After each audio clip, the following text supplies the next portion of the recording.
Hello, everyone. Thanks so much for logging on to CBS in Denver and CBSDenver.com. It is time for a few more minutes with our Xfinity Monday live guest, Nate Jackson, joining us tonight. You hear him on the radio every day on 104.3 The Fan from 9 to 11. You and Chad Brown doing a great job breaking down all things Broncos. Nate, when you look at this game against the Steelers yesterday, what did you take away from this Broncos defense? I was shocked at how effective the Steelers were when it came to running the ball and when it came to throwing the ball too. Yeah, so was I. The strength of this team is supposed to be the defense, right? I think they're the highest paid defense in the league, obviously the highest paid secondary, and they got beat up. They got pushed around. The line of scrimmage got pushed back in the wrong direction. And on top of that, they weren't able to put any pressure on Big Ben. All we heard all week was Big Ben was done. He can't throw the ball. This offensive line is porous. It's going to be easy to get to him. It wasn't easy to get to him. No. He was able to stand back there and pick apart our secondary. Not a lot of pressure on the quarterback, and Najee Harris kind of had his way. So I think everyone to a man in that defensive room has to play better, and they know it.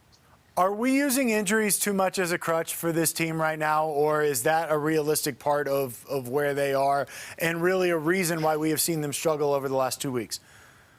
We can't use that as a crutch, Michael. Every single team in the NFL is dealing with it. Of course, maybe the Broncos a tick more, but I know the Ravens had like 14 guys on IR, something crazy like that. Yeah. They were banged up. Everyone's banged up at this point. You look around the league. Every week someone goes down. These Broncos can't use that as an excuse. The guys behind them, the second and third string guys, they have to take pride in knowing, look, if I get called up, there cannot be a drop-off at all. I know the average fan thinks, who is this guy in there? But the level of competition from the team, top to bottom on the roster, has to be pretty equal. That means competitive practices, Michael. These guys have to be competing every day, pushing each other to get better, so when they do get called up on Sunday, they're ready to go.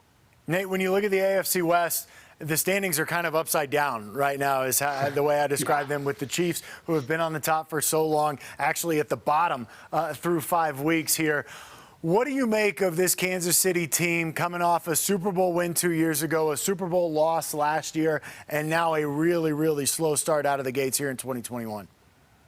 Yeah, they talk about that Super Bowl loss hangover, right? It seems like it's a real thing. But not only that, they just seem a little off. Patrick Mahomes doesn't seem like the guy we've seen the last couple of years. I don't know what he's trying to do out there. I mean, even his no-look passes, the receiver doesn't see it, and it's going off his hands. It's getting interception. It's not clicking the same way it has in years past, and their defense is just not good right now. They're just getting ran right through, and it's putting way too much pressure on that offense. You got to think they'll get it figured out, but right now they're 2-3. They're at the very bottom. It's going to be tough, especially considering the Chargers, the way they're playing right now. Yeah, it's wild to see what's happening. And maybe, Nate, maybe this is the year the Broncos finally end their losing streak against the Chiefs.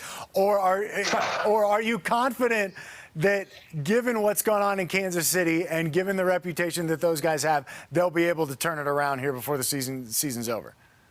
You know what? It's 11 straight victories, I think, against the Broncos. And I think this year is the year to end the streak. Look, there's a chink in the armor. You see the Giant is faltering. He's limping, okay? All you need is the hope that you can do it, the ability to go out there and do it. These guys have that. And so I think this is the year, man. We're getting off the schneid. It feels like if there's ever a year, this is going to. If they don't beat him this year, they may never beat him until Patrick Mahomes retires. You know what I mean? Never. 15 years from now.